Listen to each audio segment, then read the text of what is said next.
Hello students, हम लोग जो है आज पार्ट सेकेंड वीडियो में पास्ट टेंस के बारे में पढ़ेंगे। पार्ट वन के वीडियो में हम लोगों ने प्रेजेंट टेंस ये चारों प्रकार जो था simple present, present continuous, present perfect, present perfect continuous, ये सभी के बारे में हम लोगों ने पढ़ लिया था।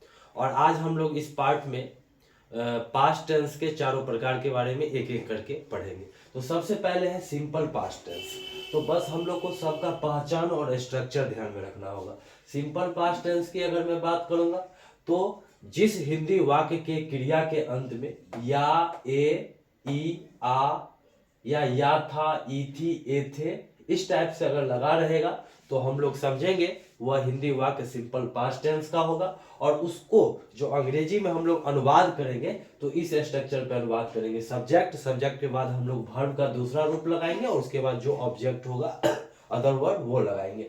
ठीक है। इसका जो निगेटिव सेंटेंस होगा, इसी का अगर निगेटिव होगा तो हम लोग डिड लगाएंगे और डिड के बाद नॉट, और डिड जैसे ही रहेगा तो उसके बाद वर्ब का दूसरा रूप नहीं, वर्ब का पहला रूप ही लगाएंगे। इंट्रोगेटिव, इंट्रोगेटिव, नेगेटिव, ये सब पैटर्न आप जानते ही। इंट्रोगेटिव में डिड को पहले कर देंगे, इंट्रोगेटिव नेगेटिव में डिड भी पहले होगा और सब्जेक्ट के बाद नॉट भी लग जाएगा। WH इंट्रोगेटिव में जो है अगर बीच में क्वेश्चन पूछ देता है कि क्यों, कहाँ, कैसे, ये सब बीच में रहता है तो वो उसका इंग्लिश हम लोग पहले देंगे और उसके बाद फिर यही structure did plus subject plus V1। तो ये पैटर्न आप लोग जानते हैं। बस आपको ध्यान में ये रखना है कि अफर्मेटिव में सब्जेक्ट के बाद वर्ब का दूसरा रूप देंगे और निगेटिव जो बनाएंगे तो डिड के बाद नॉट, उसके बाद डिड लगने के बाद हमेशा वर्ब का पहला रूप लगेगा। हम लोग जैसे देख सकते हैं मैं गया, यहाँ देखिए अंत में या, ऐसा भी रह सकता है मैं गया या मैं गया था, या रहे या था रहे। ठीक है। इस दोनों जो होगा, ठीक है, आपका सिंपल पास्ट में ही होगा। और उसको देखिए किस तरीके से बनाया है। मैं का इंग्लिश आई और आई ये अफर्मेटिव हुआ तो अफर्मेटिव में क्या होता है, सब्जेक्ट के बाद वर्ब का दूसरा रूप लगता है। तो गो का क्या हो गया, वेंट हो गया, आई वेंट हो गया। ठीक है। अब यहाँ पर ध्यान दीजिए, ये निगेटिव आ गया, मैं नहीं गया। अंत में देखिए या तो है ही लेकिन नहीं लग गया, मतलब निगेटिव है। तो सिंपल पास्ट टेंस का निगेटिव का स्ट्रक्चर मैंने देखिए क्या लिखा है, डिड के बाद नॉट तब V1। तो देखिए आई डिड नॉट, अब V1 यहाँ जाना का क्या होगा, गो, आई डिड नॉट गो। तब देखिए इंट्रोगेटिव था तो डिड पहले हो गया, इंट्रोगेटिव निगेटिव है तो डिड पहले भी हुआ और सब्जेक्ट के बाद नॉट लग गया, इंट्रोगेटिव निगेटिव। अब देखिए यहाँ पर बीच में दे दिया WH वर्ड कब, तो बीच में अगर दे दे तो उसका इंग्लिश हम लोग पहले लिखेंगे व्हेन डिड आई गो। मैं कब नहीं गया, when did I not go. तो इस तरीके से हम लोग बनाएंगे। आप बस ये ध्यान रखो कि देखो डिड लगा है ना तो डिड के बाद हमेशा V1 ही लगा है ना। लेकिन अगर अफर्मेटिव था, इसमें डिड का नहीं लगता था तो देखिए सब्जेक्ट के बाद V2 लगा है कि नहीं। लेकिन जैसे ही फिर निगेटिव से लेकर के इंट्रोगेटिव, इंट्रोगेटिव निगेटिव, उसमें जब डिड लगता है तो हमेशा V1 लगेगा। बस आपको ध्यान ये रखना है और इसका पहचान आपको ध्यान में रखना है। अंत में या ए, ई, या था, ये थे, इस टाइप से लगा रहे। ठीक है। उसके बाद पास्ट कंटिन्यूअस टेंस पर हम लोग आएंगे। तो पास्ट कंटिन्यूअस टेंस का जो पहचान होता है, रहा था, रही थी। जिस हिंदी वाक्य के क्रिया के अंत में रहा था, रही थी, रहे थे, इस टाइप से अगर लगा रहेगा तो हम लोग समझेंगे कि वो आपका पास्ट कंटिन्यूअस टेंस का है।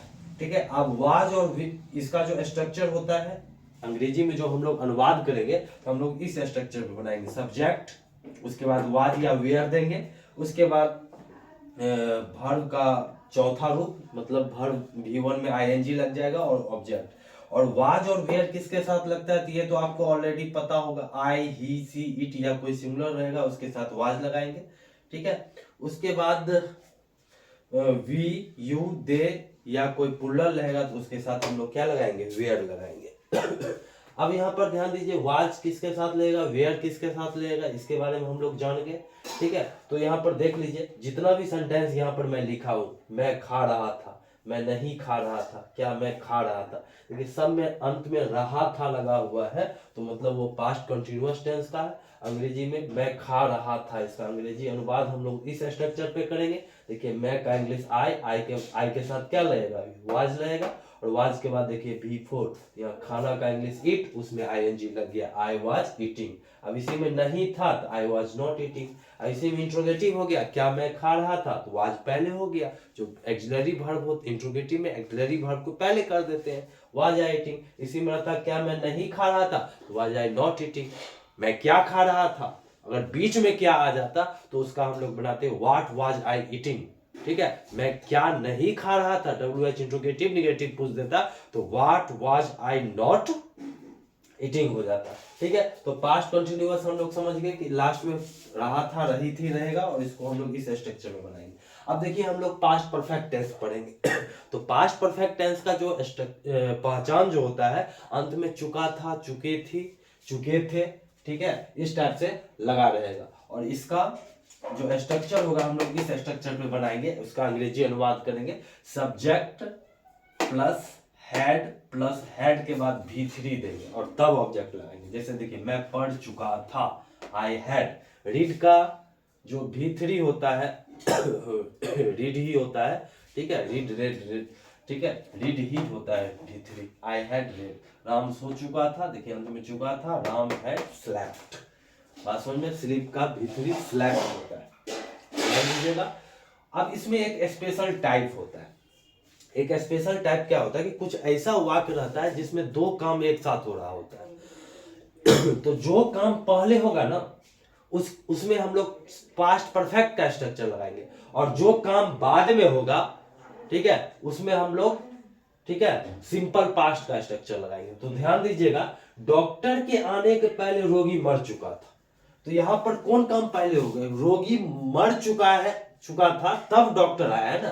तो जो काम पहले होगा उसमें देखिए हम लोग पास्ट परफेक्ट का स्ट्रक्चर लाएंगे। रोगी मर चुका था, वैसे भी देखिए लास्ट में चुका था लगल है, तो देखिए रोगी का इंग्लिश द पेशेंट, और पास्ट परफेक्ट में क्या होता है कि सब्जेक्ट के बाद हैड लगता है, तब V3 the patient had died, और पहले का इंग्लिश हो गया बिफोर, और डॉक्टर के आने, तो अब जो काम बाद में होगा ना उसमें सिंपल पास्ट, और सिंपल पास्ट का स्ट्रक्चर आप लोग जानते थे कि subject plus V2 plus object, यही होता है स्ट्रक्चर। तो देखिए जो काम बाद में होगा उसमें सिंपल पास्ट लग गया, मतलब देखिए सब्जेक्ट डॉक्टर हो गया, उसके बाद V2 कम का कैप हो गया। बस इसी तरीके से देखिए मेरे स्टेशन पहुंचने के पहले गाड़ी खुल चुकी थी, तो पहले गाड़ी खुल चुकी थी तब हम स्टेशन पहुंचे है ना।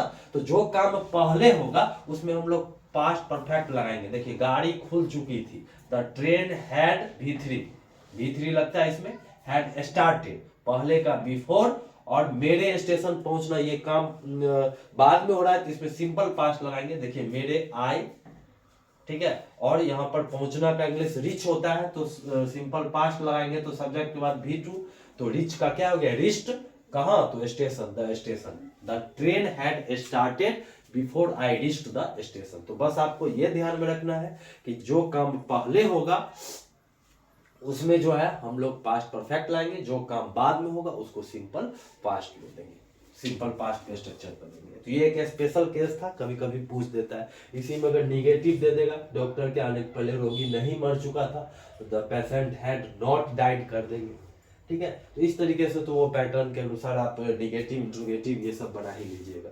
अब आगे है, लास्ट है आपका पास्ट परफेक्ट कंटिन्यूअस टेंस। तो इसके अंत में ध्यान दीजिएगा, इसके अंत में ता रहा था, ते रहे थे, ती रही थी, जनरली लगा रहता है, ठीक है। तो हम लोग इसको इस स्ट्रक्चर पे बना देंगे, सब्जेक्ट प्लस हैड के बाद बीन, तब V4, तब ऑब्जेक्ट, उसके बाद सिंस या फॉर, उसके बाद टाइम। बात समझ में आ गया।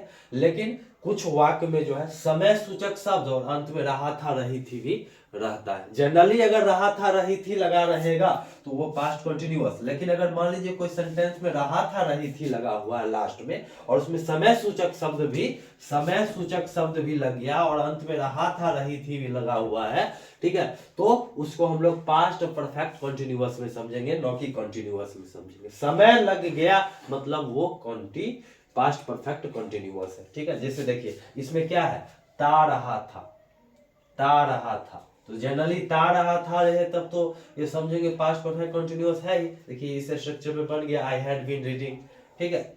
देखिए ते रहे थे, इस स्ट्रक्चर पे बन गया, यू हैड बीन प्लेइंग, ठीक है। यहाँ देखिए तुम नहीं, क्या निगेटिव आ गया, तो नहीं आ, तो हैड के बाद नॉट, तब बीन लगाएंगे, कंफ्यूज नहीं कीजिएगा। बहुत अक्सर स्टूडेंट परफेक्ट कंटिन्यूअस के स्ट्रक्चर में क्या करते हैं, हेड बीन के बाद नॉट लगा देते हैं, लेकिन हमको ध्यान रखना नॉट का प्रयोग हेड के बाद नॉट तब बीन लगाएंगे, ठीक है, तब V4, ठीक है। अब यहाँ पर ध्यान दीजिए, यहाँ पर दे रहा था लगा हुआ है, तो ऐसे भी हम लोग समझ जाएंगे, और समय भी लग गया इसमें, तो हम लोग समझ जाएंगे कि दे रहा था और समय भी लग गया, मतलब पास्ट परफेक्ट कंटिन्यूअस। और यहाँ पर देखिए, यहाँ पर रहा था लगा हुआ, तो अक्सर स्टूडेंट समझ जाता है कि नहीं ये कंटिन्यूअस है, रहा था रही थी, लेकिन देखिए इसमें जब समय जोड़ दिया कि सुबह से, रहा था लगा हुआ है, लेकिन अगर समय जोड़ दिया सुबह से, तो हम लोग को कंटिन्यूअस ना समझना है, परफेक्ट कंटिन्यूअस समझना है, और हम लोग इसको इस स्ट्रक्चर पे बनाएंगे। देखिए, Ram had been playing cricket since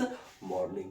तो बस इसका दो पहचान याद रखिएगा, रहा था रही थी लगा रहे, और अगर समय सूचक शब्द भी लगा रहे तो उसको हम लोग परफेक्ट कंटिन्यूअस समझेंगे। और जनरली लास्ट में अगर ता रहा था, ते रहे थे, ती रही थी लगा रहे, तब तो वो तो होगा ही आपका पास्ट परफेक्ट कंटिन्यूअस। बात समझ में आया कि नहीं? लेकिन अगर रहा था रही थी लास्ट में लगा हुआ है, और समय सूचक शब्द भी लगा हुआ है, सुबह से, 2 घंटा से, 4 बजे से, इस जनवरी से, सोमवार से, शाम से, तो इस टाइप से लगा हुआ है, तो उसको भी हम लोग परफेक्ट कंटिन्यूअस में समझेंगे।